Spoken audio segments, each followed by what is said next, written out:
The status of Crimea cannot and will never be discussed during international negotiations, a spokesperson for the Kremlin said on Monday. Dmitry Peskov responded to comments made by President Donald Trump to reporters riding Air Force One on Friday.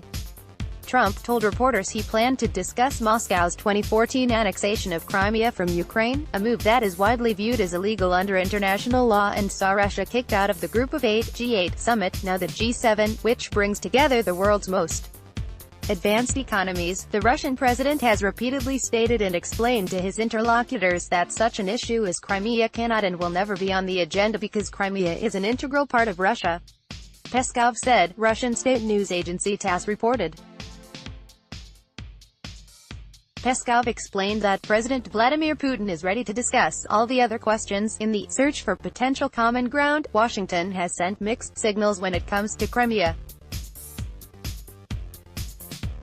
While the official U.S. policy is that the territory belongs to Ukraine, Trump has suggested he may take a different stance. "We're going to have to see," Trump said when asked directly about the issue by reporters, Radio Free Europe reported. However, National Security Advisor John Bolton emphasized last week that the U.S. does not consider Crimea to be part of Russia and does not plan to recognize the annexation. At the same time, Trump has also repeatedly stated that he wants to improve relations with Moscow, and recently advocated for Russia to be readmitted into the G7. A BuzzFeed News article citing anonymous sources also recently circulated widely, reporting that during the G7 summit in Canada last month, Trump said that Crimea is part of Russia because the people there speak Russian. Responding to the reports, Russian television hosts declared that Crimea is ours, Trump is ours. Putin and Trump plan to meet in Finland's capital, Helsinki, on July 16 following a NATO summit, an official White House announcement confirmed last week.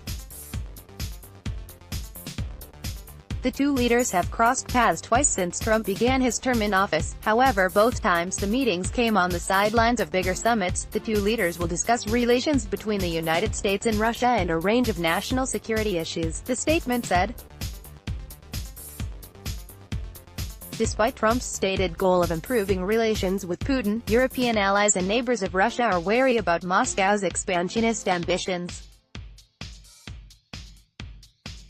Norway, Poland, Sweden, Estonia, Latvia and Lithuania have expressed concern about Russia following its actions in Ukraine. In early June, Russia promised consequences in response to Norway's plan to more than double the presence of U.S. Marines within its borders starting next year.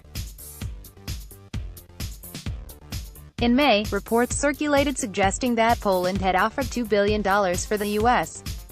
to permanently station troops within its borders. Russia responded to the reports, saying such a move could lead to counteraction from its side. With tensions at a high, experts have expressed concern about Trump's plan to meet with Putin. "I fear his eagerness to get along with Putin might produce concessions that do not serve American national interests." Michael McFaul, ex-U.S. ambassador to Russia, recently told the New York Times. If Trump heaps the kind of praise on Putin that he devoted to Kim Jong-un, that will be a giant victory for Putin. That's all Putin needs for a successful meeting. Stephen Pfeiffer, ex-U.S. ambassador to Ukraine, previously told Newsweek that Putin would benefit significantly from a meeting with Trump. It would help bolster Putin's image as a key international player. A substance-free meeting, on the other hand, would do nothing for Mr. Trump, given questions at home about contacts between his campaign and Russian officials. Pfeiffer said.